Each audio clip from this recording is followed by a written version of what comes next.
Hello guys, welcome to my YouTube channel. अभी जो हम पढ़ने वाले हैं वो है रिएक्ट जेएस।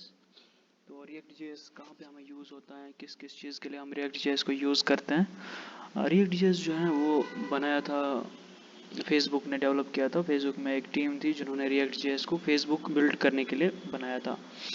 तो एडवांटेजेस क्या हैं और ये क्यों डेवलप हुआ था। अर्लियर जो हम कोड लिखते थे जावास्क्रिप्ट में, वो क्या होता था ना, हम अर्लियर वैनिला जेएस में कोड लिखते थे और उसके बाद हमने उसको रिप्लेस किया। डिफरेंट लाइब्रेरीज आ रही है, फ्रेमवर्क्स आ रही है, जैसे रिएक्ट जेएस है, एंगुलर है, व्यू है, नोड जेएस हैं। ये सारी जो है लाइब्रेरीज हैं और इसमें से फ्रेमवर्क्स भी हैं। तो ये हमें हेल्पफुल रहती है फ्रंट एंड डेवलप करने के लिए। दो तरह के होते हैं, एक होता है front end the second one is back and. Back and होता है जैसे हम सर्वर्स बनाते हैं, आपकी वेबसाइट का जो भी डाटा वगैरह रहेगा एंड जो भी आपको यूआरएल्स बनाने होते हैं वो आप यूजिंग बैक एंड एपीआईज जो भी बनाने होते हैं वो आप बैक एंड के थ्रू यूज़ बनाते हो। एंड जो भी क्लाइंट देख पाता है, जो भी आपकी वेबसाइट यूज़ करता है, वो जो भी वहाँ पे इंटरेक्शन करता है, वो हम फ्रंट एंड के थ्रू बनाते हैं। फ्रंट एंड में जो अभी हम इम्पॉर्टेंट लाइब्रेरी जो बहुत ट्रेंडिंग है अभी एंड बहुत ही ज़्यादा इम्पॉर्टेंट है एंड जिसमें अभी सबसे ज़्यादा जॉब्स हैं, वो है React JS and React TS. React JS हो गया जब हम जावास्क्रिप्ट में उसका कोड लिखेंगे, एंड टीएस सिंपली हम एक जावास्क्रिप्ट का एक एक्सटेंशन है लैंग्वेज का, उसको टाइप स्क्रिप्ट बोलते हैं। उसमें जब हम रिएक्ट को लिखते हैं तो बस ज़्यादा डिफरेंस नहीं है, बट लैंग्वेज का ही थोड़ा सा डिफरेंस है।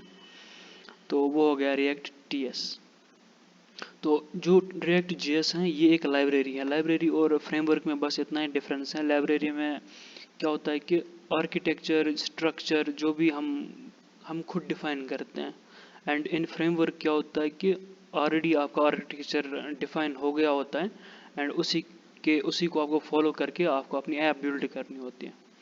तो एडवांटेज क्या है रिएक्ट जेएस की as compared to the vanilla JS. Vanilla JS simply होता है जब हम प्लान जावास्क्रिप्ट में कोड लिखते हैं। रिएक्ट जेएस भी सिंपली एक्चुअली जावास्क्रिप्ट ही भी है, लेकिन इसको फिर कन्वर्ट किया जाता है जावास्क्रिप्ट में। तो वो कन्वर्जन होता है, इसमें कुछ टूल्स यूज़ होते हैं रिएक्ट जेएस में जो इसको वेनिला जेएस में कन्वर्ट करता है। एंड ये वेनिला जेएस ही वो लैंग्वेज है जो ब्राउज़र अंडरस्टैंड करता है। तो सबसे इम्पोर्टेंट फीचर्स जो रिएक्ट जेएस के हैं, इसमें वर्चुअल डॉम आता है, इसमें कंपोनेंट स्ट्रक्चर आता है, ये एक सिंगल पेज एप्लीकेशन होती है। एंड इसमें जो हम कोड लिखते हैं वो JSX होता है। एंड जो भी हम कंपोनेंट्स रिएक्ट जेएस में जो भी आर्किटेक्चर होता है वो कंपोनेंट बेस्ड होता है, ये आपको धीरे धीरे समझ आएगा। एंड ये जो हम कंपोनेंट्स बनाते हैं इनको हम रीयूज़ कर सकते हैं, अगेन एंड अगेन हम इनको यूज़ कर सकते हैं। एंड सबसे इम्पॉर्टेंट फीचर जो है रिएक्ट जेएस का वो है रिलेटेड टू डाटा बाइंडिंग। इसमें क्या होता है कि वन वे डाटा हम सेंड कर सकते हैं। फॉर एग्जांपल रिएक्ट जेएस में क्या होता है ना, एक वर्चुअल डॉम होता है जिसमें टॉप पे एक पेरेंट रहता है और उस पेरेंट के नीचे उसके चाइल्ड्स रहते हैं। तो हमेशा जो डाटा फ्लो होता है वो हमेशा पेरेंट टू चाइल्ड होता है, ना कि चाइल्ड टू पेरेंट। तो ये होता है वन वे डाटा बाइंडिंग। और integration with other technologies, react JS में वो इंपॉर्टेंट फीचर है कि इसके साथ साथ हम बहुत सारी अदर टेक्नोलॉजीज़ का भी इसमें इंटीग्रेट करके इसके साथ यूज़ कर सकते हैं और इजीली यूज़ हो जाता है। जैसे अगर हमें स्टेट मैनेज करनी है तो उसके लिए रिडक्स हो गया, फ्लक्स हो गया, इसमें हम सिंपल यहाँ पे नीचे जाके इंस्टॉल कर सकते हैं अपने प्रोजेक्ट में। और इसमें क्या होता है ना, डिबगिंग के लिए स्ट्रॉन्ग डेवलपर टूल्स हैं जिससे रिएक्ट में डिबगिंग करना बहुत ही ज़्यादा ईजी रहता है। तो इसके लिए रिएक्ट जेएस जो है बहुत ही ज़्यादा इंपॉर्टेंट रहता है। तो ये वर्चुअल डॉम क्या होता है, वर्चुअल डॉम कंपोनेंट स्ट्रक्चर कैसे हम बनाते हैं, सिंगल पेज एप्लीकेशन क्या होते हैं, अब हम इनको थोड़ा थोड़ा डिस्कस करते हैं। एंड इन एडवांस में आपको पूरी एग्जांपल के साथ इन फ्यूचर वीडियोस डेफिनेटली मैं आपको बताऊंगा। वर्चुअल डॉम और रियल डॉम क्या होता है। रियल डॉम होता है जैसे अगर हम एक HTML का पेज ले लें, उसमें HTML होता है, उसके बाद उसके दो चाइल्ड्स होते हैं, हेड होता है एंड उसके बाद उसकी बॉडी होगी अनदर चाइल्ड, और उस बॉडी में डिफरेंट चाइल्ड्स रहते हैं। तो वो जो वहाँ पे डॉम होता है ना, डॉक्यूमेंट ऑब्जेक्ट मॉडल, वो एक पेरेंट चाइल्ड रिलेशनशिप को रिप्रेजेंट करता है। ऐसे ही वर्चुअल डॉम क्या होता है, ये रिएक्ट में हम बनाते हैं। पेरेंट कंपोनेंट हो गया एंड उसके सब चाइल्ड्स रहते हैं, तो उसको हम वर्चुअल डॉम बोलते हैं। तो रिएक्ट जेएस में जब भी हम कोई इंटरेक्शन करते हैं तो वर्चुअल डॉम चेंज होता है एंड उसके बाद वही वर्चुअल डॉम कंपेयर होता है रियल डॉम के साथ एंड फिर उसमें चेंजेस की जाती हैं। ठीक है।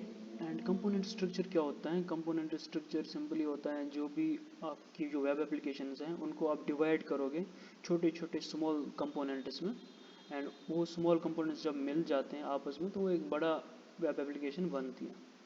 सिंगल पेज एप्लीकेशन क्या होता है कि ये जो वेब एप्लीकेशन होती है तो ये एक्चुअल में इसमें डिफरेंट पेजेस नहीं होते। जैसे अर्लियर क्या होता था, जब भी हम वेबसाइट को लोड करते थे तो जब भी हम दूसरी किसी भी वेबसाइट में अगर हम यहाँ पे जाके इसमें क्लिक करते हैं तो एक दूसरा कंपोनेंट जो है दूसरा वेब पेज आ जाता है। लेकिन अगर यही वेबसाइट रिएक्ट जेएस के थ्रू बनाई गई तो ये पेज नया पेज सर्वर से नहीं मंगाया जाएगा, बल्कि इसी पेज में थोड़े चेंजेस होंगे।